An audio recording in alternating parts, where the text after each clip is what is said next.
কবর কিন্তু মাটির ঘর তৈরি হয়ে আসো, এই কবর কিন্তু পোকামাকড়ের জায়গা তৈরি হয়ে আসো, এই কবরে না।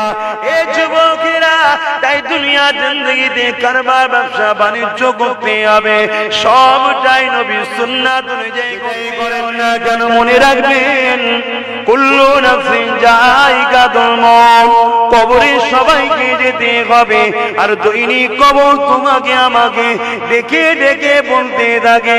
কি বলতে লাগে? নবী আমার জানিয়ে দিলে কবর প্রতিদিন বলতে লাগে, এ দুনিয়া নর নারীরা, এই কবর কিন্তু বড় একা থাকার জায়গা তৈরি হয়ে আসো, এই কবর কিন্তু মাটির ঘর তৈরি হয়ে আসো, এই কবর কিন্তু পোকামাকড়ের জায়গা তৈরি হয়ে আসো, এই কবরে কিন্তু তোমার সাথে কেউ থাকবে না। এ যুবকেরা, তাই দুনিয়া জিন্দেগিতে কারবার ব্যবসা বাণিজ্য করতে হবে, সবটাই নবীর সুন্নাত অনুযায়ী করতে হবে। কারণ আল্লাহ পাক কোরআনের মধ্যে জানিয়ে দিয়েছে, মাতা কুমুর রাসূল ফাখুযুহু ওয়া মা নাহাকুম আনহু ফান্তাহু। আমার নবী যা আদেশ করেছে মেনে নাও, আমার নবী যা নিষেধ করেছে ছেড়ে দাও।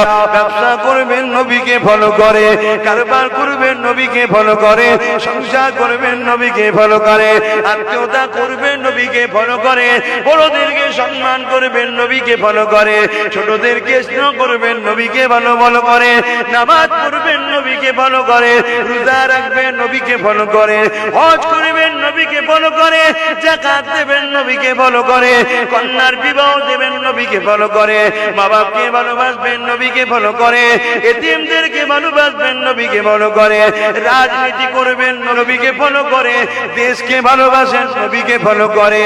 আপনার সমাজনীতি, অর্থনীতি, রাজনীতি, পরিবার নীতি, রাষ্ট্রনীতি, সব নীতিটাই একমাত্র মডেল হবে নবী, নবী, নবী, নবী। এ কলেমা পড়া বিশ্বাসী ইমানদার ঘরের ছেলেরা, এর বাইরে গিয়ে কখনো আল্লাহ নবী পাওয়া যেতে পারে না। লাইফটা তোমাকে তৈরি করতে হবে, তোমার রাসূল যেভাবে তৈরি করতে বলেছে, ওই কাজগুলোকে তোমাকে মেনে নিতে হবে।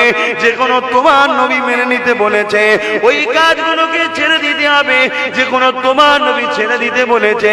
এর উল্টো গিয়ে যদি আশা করো, সেটি আপনার আমার নবী হযরত মুহাম্মদ রাসূলুল্লাহর আগমন দিবস উপলক্ষ করে মাহফিল, সেই মাহফিলে কিছু আদর্শ কথা বলে দিয়ে যায়।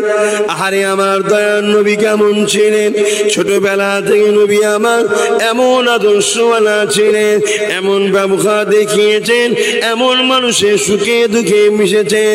দুনিয়ার জমিনে যারা নাকি এক আল্লাহকে মানত না, যারা নাকি 360টা দেবদেবীকে মানত, তারা পর্যন্ত বাধ্য হয়েছিল আমার নবীকে আল আমিন চির সত্যবাদী বলতে।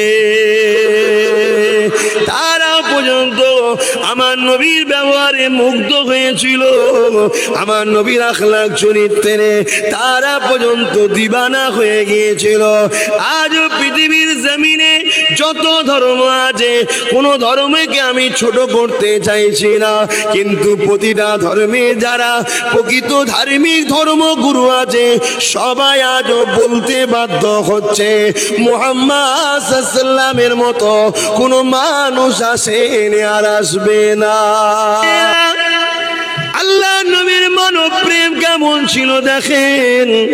নবী আমার একই রাস্তা দিয়ে যেতেছিলেন, এমন সময় দেখতে পায় ওই রাস্তা ধারেতে ধুলো বালি মুখযুক্ত জায়গাতে একটা বয়স্ক মা বসে আছে।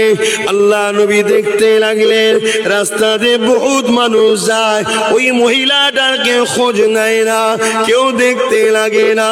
আল্লাহ নবী আগিয়ে আগিয়ে গিয়ে ওই মহিলার পাশে বসে গিয়ে ইয়া উম্মুন, আরবিতে মা কে উম্মুন বলে।